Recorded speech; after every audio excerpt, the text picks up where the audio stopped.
મમ્મીઝ યમી કિચનની દરેક રેસિપી જોવા માટે થઈને ચેનલને સબસ્ક્રાઈબ કરો અને સૌપ્રથમ જોવા માટે બેલ આઇકનને દબાવો. નમસ્કાર મિત્રો, મમ્મીઝ યમી કિચનમાં હું આપની હોસ્ટ અને કાયમની દોસ્ત એવી માતંગી માકડોઝા આજે એક સ્પેશિયલ એપિસોડ લઈને આવી છું.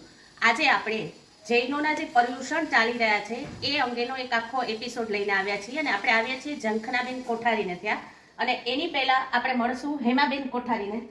જય જીનેન્દ્ર. કેમ છો? બસ મજામાં. હેમાબેન આજે આપણને થોડીક પર્યુષણ વિશે વાત કરશે અને એમાં શું શું કરવાનું હોય છે એ વાત કરશે. જી હેમાબેન. હા, સૌથી પહેલા તો એવું કે અમારા વિશ્વના બધા ધર્મોમાં જૈન ધર્મ સૌથી શ્રેષ્ઠ ધર્મ છે. અને જૈન ધર્મ અત્યારે જૈન ધર્મમાં અમારે પર્યુષણ ચાલે છે અને બધાની તપસ્યા ચાલે છે. એટલે કેટલા ઘણા લોકોએ તપસ્યા કરી છે. હવે એ બધાના ગુરુવારે પારણા છે. પારણામાં બધા એમાં ખાસ કરીને ગુણની રાબ, ગોળનું પાણી, પછી કેસર ને સાકરનું પાણી, અવેરી, પછી અને કોઈને ચા કોફી પીવાય તો એ પણ એ લોકો એ પી શકે છે. અને પછી સૌથી લાસ્ટમાં બધા ફ્રૂટ ખાય છે. અને આ જે તપસ્યા કરે ને એની ઠંડક માટે ચાસણી ખાય છે. બસ. આ તપસ્યામાં શું કરવાનું હોય છે તમારે? તપસ્યામાં કોઈ 2 ઉપવાસ કરે, કોઈ અઠમ કરે, કોઈ છકાઈ કરે, કોઈ 7 ઉપવાસ કરે, કોઈ 28 કરે, કોઈ 9 કરે, કોઈ માંસ ખમણ કરે. અને આવી રીતે કેટલા એવી રીતે અમારા મનકલોટમાં એક બેન છે, એને 34મો આજે ઉપવાસ છે. ઓહો, એટલે ઉપવાસમાં શું કરવાનું? કંઈ ખાવા પીવાનું નહીં, કાંઈ ન ખવાય, ખાલી પાણી જ પીવાનું. બરોબર. હા.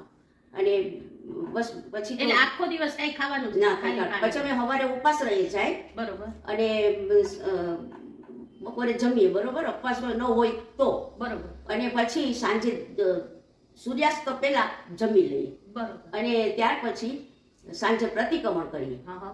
પ્રતિક્રમણ કરીએ ત્યારે પછી અમે દિવસ બસ પછી પૂરો થાય. બરોબર. અને પ્રતિક્રમણમાં શું કરવાનું? પ્રતિક્રમણમાં વિધિ સહિત પ્રતિક્રમણ કરવાનું હોય. એ આખું પ્રતિક્રમણ બોલતા 1 કલાક થાય. ઓહો, બરોબર. અને તમારે ત્યાં નાના છોકરાઓથી માંડીને મોટા તમારી ઉંમરના બધા જ આ બધું કરતા હોય છે? હા, બધા.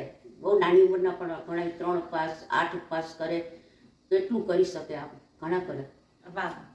એટલે આમ આ જે સોનલબેન છે એની ઉંમર તો મોટી જ છે, પણ છતાં એને 34મો આજે ઉપવાસ છે. વાહ વાહ, બહુ સારું કહેવાય.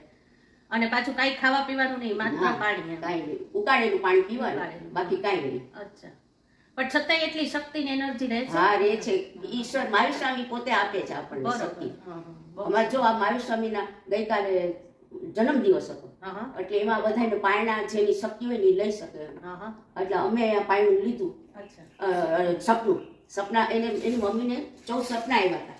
એટલે એમાંથી અમે આ સપનું અમારે શંકરાને સૂર્ય બહુ પસંદ હતો, એટલે અમે સૂર્ય લીધો. વાહ. કાલે બહુ જ સરસ. અને બહુ સરસ ધામધૂમથી ઉજવ્યું હતું અમારે. આ મહાવીર સ્વામી જન્મદિવસ બહુ સરસ ઉજવ્યો. બરોબર. વાહ. જૈન ન હોય એમને પણ સમજાઈ જાય એવી સરળ ભાષામાં પર્યુષણ વિશે જાણ્યું. આવું જ ફરી કંઈક નવું જાણીશું. ત્યાં સુધી રજા લો.